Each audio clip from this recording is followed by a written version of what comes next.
Hello YouTube, this is Practical Occultist here today to talk about pendulums.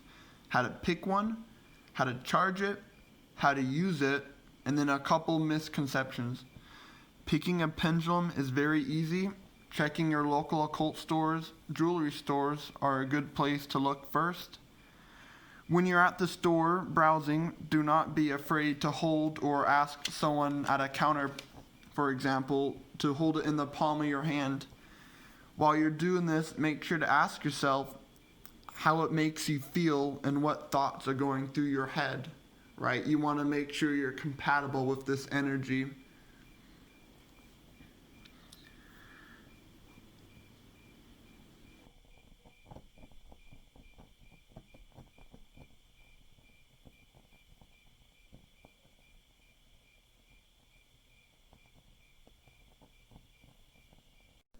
On to charging. With different pendulums come different properties. Some rust, some can dissolve in water when you're working with crystals in particular over time. So make sure to do some research first and see what type of charging methods are compatible with the material you're working with. The one I give in this video is super basic. There isn't a chance to damage the crystal as long as you're fire safe or whatever material you're using as a pendulum. My favorite way to charge jewelry and pendulums is to imbue a candle with an energy I want to work with, like strength, luck, charisma, hundreds of other, whichever one you're trying to bring into your life. And what you want to do is light the candle, meditate on it. Of course, with more time, the more intention you can bring into this candle that you're going to work with, but you don't need a 1-2 hour session. It can be as short as 5 minutes, although I normally try to aim for about 15-20 minutes. That's a really good time. And what you want to do is once the candle's fully charged is you want to drape the pendulum, assuming it can't catch on fire, nor can the string you have it on catch on fire.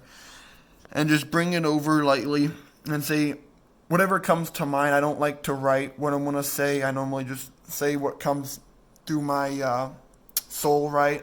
And normally it's something along the lines of, I charge this pendulum with the power of blank, whichever you're going to work with energy-wise. And then you're going to want to feel and see with your eyes. You can use your third eye for this. You can see the pendulum take the aura of the candle. I find that really helpful, and really feel that energy from the candle and your intention making its way into the pendulum. Another optional step for charging is to then bless it with a god, goddess you would like to work with. I do this by laying it on the sigil and asking them to accept it as an offering and for them to empower it for the relationship and the ritual work you'd like to do.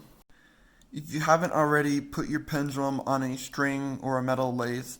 Either works completely fine, it just comes down to personal preference.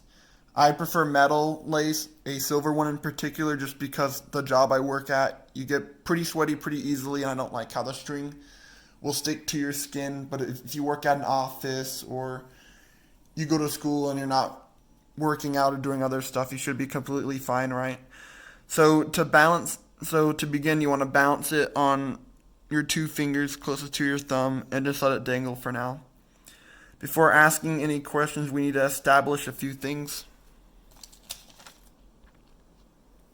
Who are we getting answers from? The 2 most common ways to go ahead with this is to ask highest self, so yourself, or a god or a goddess.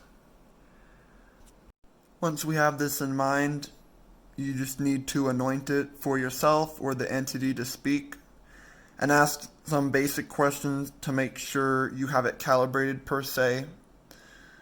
You want to first ask some basic questions like, what is your name, and see which direction it's going into. And before answering any questions, no matter how long you've been doing this for, it's always a good choice to ask which way is yes and which way is no, so you're knowing what you're doing exactly.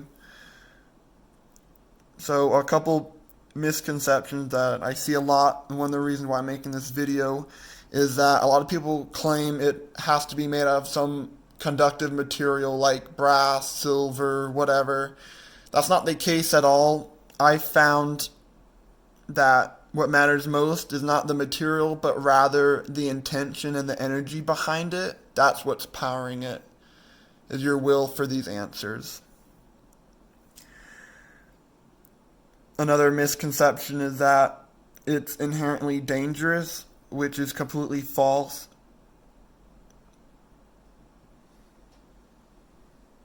Another misconception I see is that you have to have a certain level of skill in magic, manifestation, or invocation to do this properly.